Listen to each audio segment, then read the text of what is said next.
आसिम भाई, माशाल्लाह बकरा तो बहुत अच्छा है। कितने का लिया है वैसे?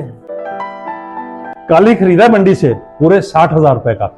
माशाल्लाह माशाल्लाह, अल्लाह आपकी कुर्बानी कबूल फरमाए। आसिम भाई, आपसे एक गुजारिश करनी थी।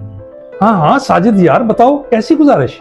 वो दरअसल महंगाई की वजह से मेरी जेब इजाजत नहीं दे रही। इस दफा मैं कुर्बानी नहीं कर सकता। कल जब आप कुर्बानी करें तो इसका गोश्त मुझे भी दीजिएगा। हाँ हाँ क्यों नहीं, अच्छा किया तुमने मुझसे जिक्र कर दिया। मैं तो यही समझा था कि हर साल की तरह तुम इस साल भी कुर्बानी करोगे। चलो खैर छोड़ो इस बात को, मैं कल ही मुबशर के हाथ सुबह ही तुम्हें गोश्त भिजवा दूंगा। बहुत मेहरबानी आपकी। चले आप मुझे इजाजत दें, मैं चलता हूँ। चले ठीक है, अल्लाह हाफिज।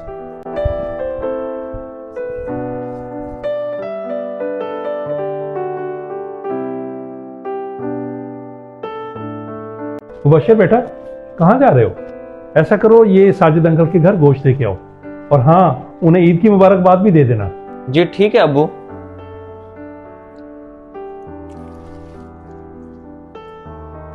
खैर तो है, सारा गोश्त साजिद अंकल के घर भिजवाना है आपने, दूसरों का भी ख्याल कर लें। अरे बेटा, सबका ख्याल है, मुझे ज्यादा समझाने की जरूरत नहीं है।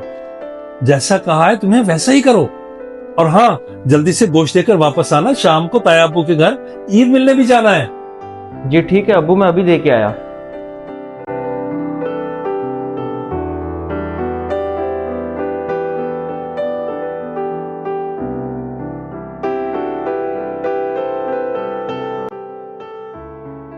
क्यों ना ये गोश्त मैं अपने दोस्त हारिस के घर दे आऊं, वैसे भी मेरे इतने काम आता है। उसके घर वाले इतना गोश्त देकर खुश हो जाएंगे।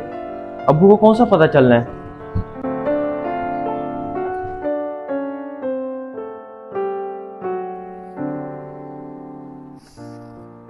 ये मुबशर अभी तक आया क्यों नहीं गोश्त देकर वापस? अभी तो पाए भी बनवाने वाले पड़े हैं, ऊपर से इतनी शदीद गर्मी। लगता है मुझे खुद ही जाना पड़ेगा।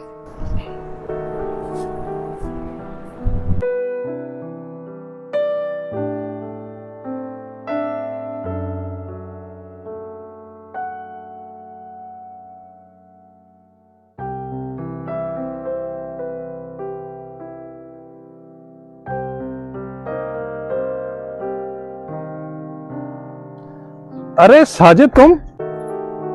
ईद मुबारक भाई, क्या हाल है? ठीक हो? गोश्त तो मिल गया था ना? खैर मुबारक। कैसा गोश्त? मुझे तो कोई गोश्त नहीं मिला। इसी गोश्त का पता करने तो मैं आपके पास आ रहा था।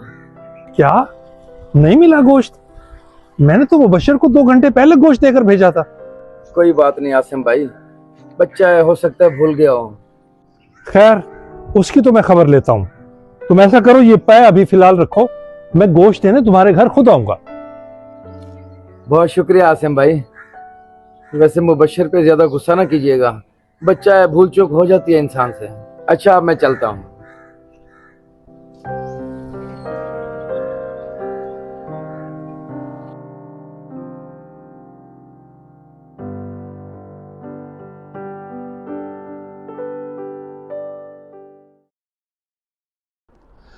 हाँ भाई, आ गए हो गोश्त देकर?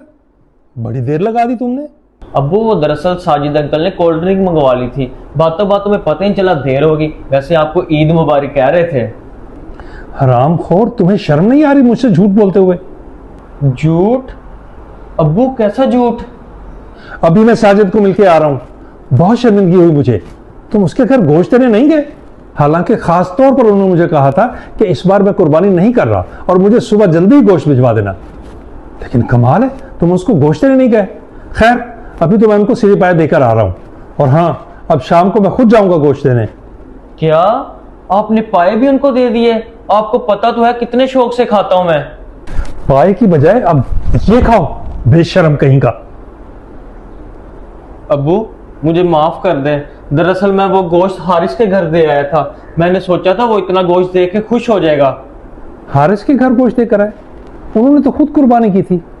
बेटा, कुर्बानी हमें इसार, मोहब्बत और दूसरों की खुशियों में शरीक होने का दर्ज देती है।